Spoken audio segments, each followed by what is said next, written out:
Idaho Falls Pediatrics, proudly supporting kids in our community, and 7 Questions with Emmy. Hey guys, welcome back to 7 Questions with Emmy. Today I'm here in Utah. I am talking with Steven Nielsen. He plays the piano for Gentry, Matt, and Savannah, and a lot of other people. I'm so excited to talk with him today, so let's get started. Great. Question number 1. When did you start playing the piano? I started playing the piano when I was as young as I can remember. I was really, really small. How old are you? I'm 8. I was probably even half that age when I was starting. And then my sisters would play the piano, and they were taking lessons at the time. And I was in the other room, and I would hear what they would play. And they would go to school, and then I would come in and try to figure out, just by ear, kind of what they were doing. Question number 2. What is your favorite song arrangement you've done on the piano? On the piano, I think my favorite song arrangement I've done on the piano is actually one that has never been released to the public. It's one that I'm working on right now, and so some projects I do that are meant to be on albums that people can buy and listen to and go on YouTube, and some projects I do just because I love to make music and it'll be just for me. And so this song that I'm working on right now, I've been working on for a whole year. So, and I'm not even done with it. But I'll let you know when I am. Okay. How did you meet Gentry and Matt and Savannah? So Gentry started in 2014, which was about 7 years ago. And I actually met all of them before Gentry started. I was in a performing group with Brad Robbins, the guy with the dark hair. And then I studied under the same vocal coach as Bradley Quinn. And then I accompanied Casey on the piano in another performance that he had. And so all of those happened years before, and then when they formed the group and they called me, it was kind of, it was pretty easy to work with them because we were already friends. Yeah. And then Matt and Savannah, this is a funny story. So Savannah is 16 right now. Yeah. And I met her 10 or 11 years before that. She was 5 years old when I first met her. Yeah, she was in a vocal recital that I was in, and I sang my song, and she sang her song. And I just remember her being so talented for being just 5 years old. And I thought, wow, she's got a really cool future. And I met her parents, who a lot of their fans know, of course, Matt, and then his wife, Brooke. When I met them, they were just kind of nice people, and then we went on our way, and then I never heard from them for 10 years, and then they called me up and said, hey, do you remember us? And then we started working together. I've interviewed Matt and Savannah, actually. Really? I'm trying to get Gentry in person, though. I'll help you. I'll make some calls. Okay.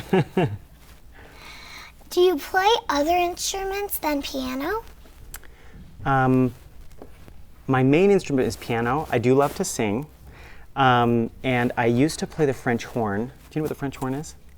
I kind of do. It looks like a big trumpet that someone just bent all over. There's lots of bends, and then it opens up into a big bell that goes backwards. Yeah. So I used to play that one, and you can tell that I used to play the French horn because in a lot of my orchestral arrangements, I like to make sure that the French horns play a lot because I used to play it. Can you tell me about a cool experience you've had writing or arranging a song? That's a good question. There's actually a cool experience that happens every time I arrange a song that I can tell you about.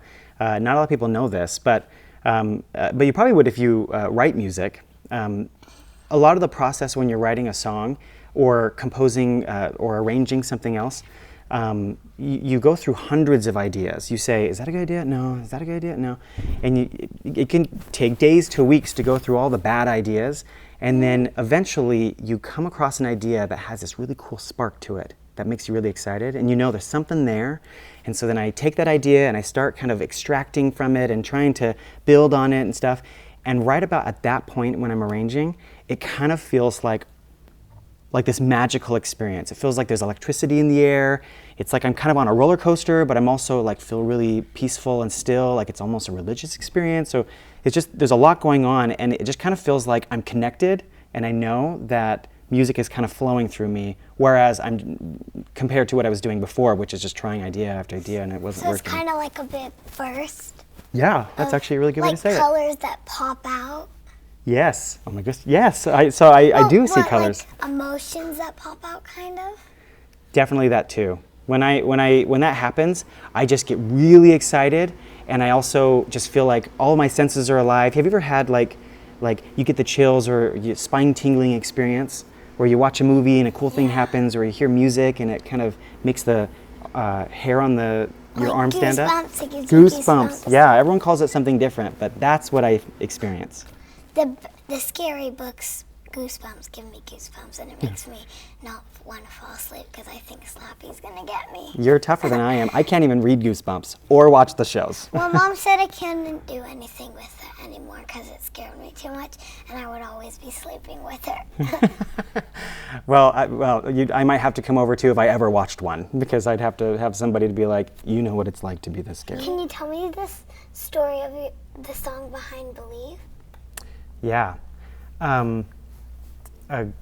A couple years ago, I was in a really sad place, and I was really frustrated that things weren't going very well in my life, and I was sad that with how overwhelmed I felt.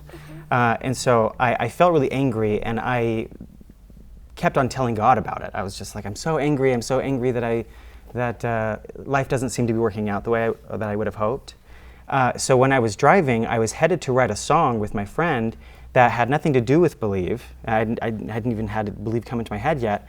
And as I was driving, I was pulling out of my neighborhood, and then I heard a little bit of the melody in the chorus. And I pulled over, and I started singing into my phone as fast as I could because I didn't want to forget it. Have you ever forgot something really important? Yeah. Yeah, and I didn't want to forget this because it seemed really important. And it had that spark that I'm looking for, but I didn't have to sift through hundreds of ideas to find it. So as I sat there, I could hear some of the lyrics in my head, and so I started writing those down, and I was just so excited. And then I realized that this is a really hopeful song, and I don't feel hopeful right now. And I still felt angry and sad. So I thought, maybe I need to give this back. Maybe I need to just throw the song away. And I told God, I don't know if I'm interested in this anymore because I don't feel hopeful. And even though this song is hopeful, it's something that I don't know if I want to work with.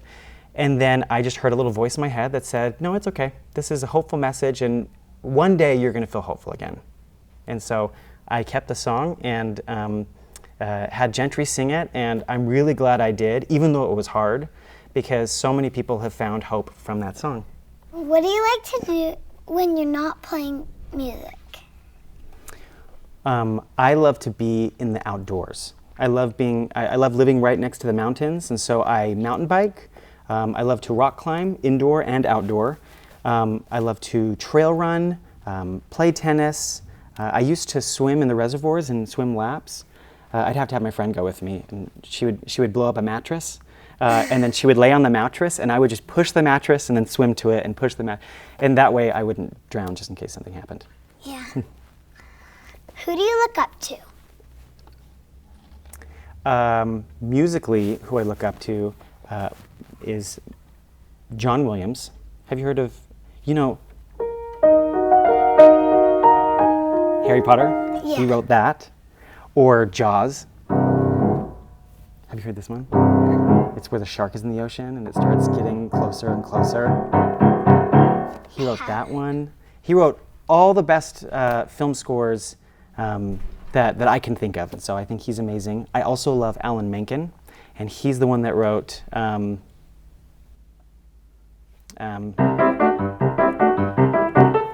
know this song from Beauty and the Beast? He wrote all the amazing music from all the Disney movies. And so I generally just look up to all the best composers I can think of. Mm-hmm. Do you ever get stage fright, and how do you deal with it?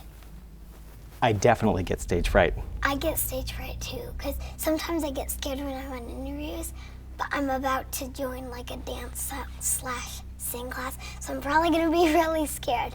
Like if I'm just saying a little poem in front of my class at school, I get nervous and I have jitterflies in my tummy. Yes. Do you ever get short of breath where you kind of can't breathe as well? Yeah, sometimes. That's me too. On roller coasters, I really I'm like, I can't breathe because I do not like roller coasters.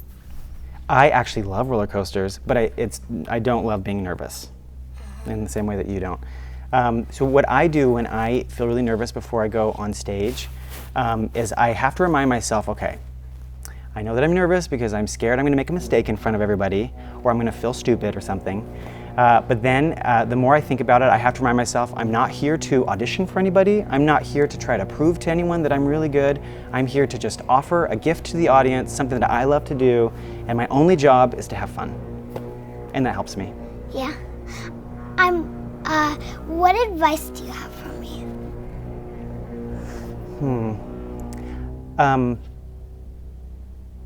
This is kind of general advice, but I think it's good advice for anybody. When you start growing up, it's easy to start. It's easy to question if you're good enough, and so you try to pretend like you're somebody else. But then you get to some point where you're like, you know what? Actually, who I was in the first place was probably the best thing I could have been. And it took me a long time to figure that out for myself. Even with music, there was a couple years in there where I tried to sound like that composer or tried to arrange like that composer because I thought their music was so good. And what I didn't realize is that I had music that sounded like Steven's music that I needed to share with the world. And I had to get past all that and just believe that my music was good enough. Can you do an arrangement of Call Me Maybe and Harry Potter for us? Oh my gosh. Call Me Maybe and Harry Potter. Yes. Yes. Yeah, I can. Can you give me a second to kind of think it through? Yeah.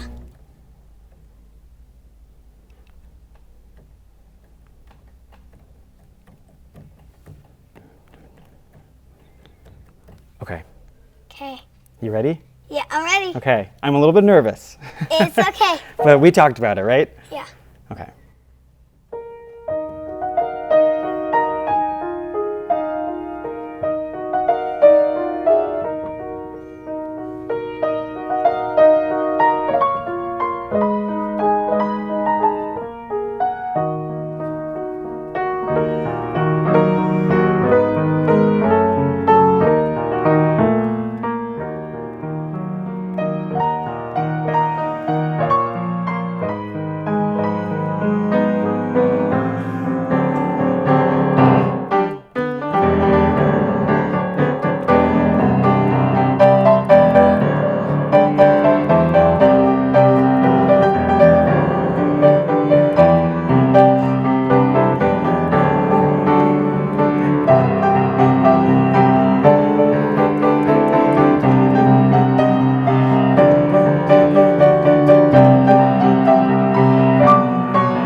Thank you. You're welcome. Thank you, Steven. That was amazing. I'm happy to be here. Thanks for inviting me to be here. That gave me goosebumps when you started playing. That's the goal. When everyone gets goosebumps, something good is happening. Unless it's Goosebumps, the books. Yes. Thank you for talking with me today, Steven. You're welcome. Thanks for having me. 1, 2, 3.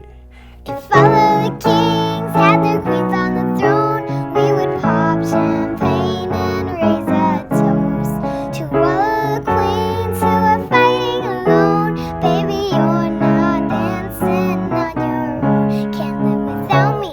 You wanna, but you can. Think it's funny, but honey, can't run the show on your own. I can feel my body shake. There's only so much I can take. I'll show you how a real queen behaves.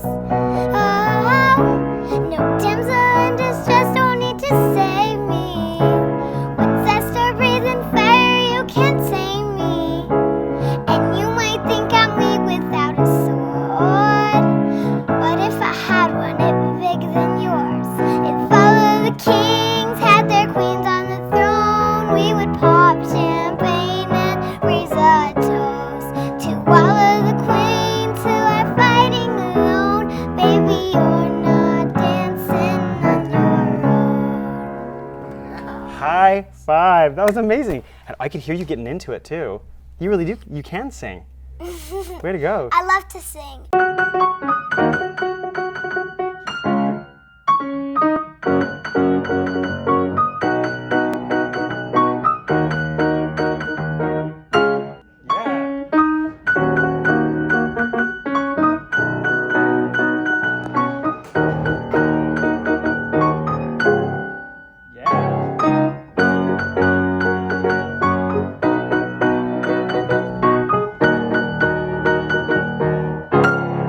Idaho Falls Pediatrics, proudly supporting kids in our community, and 7 questions with Emmy.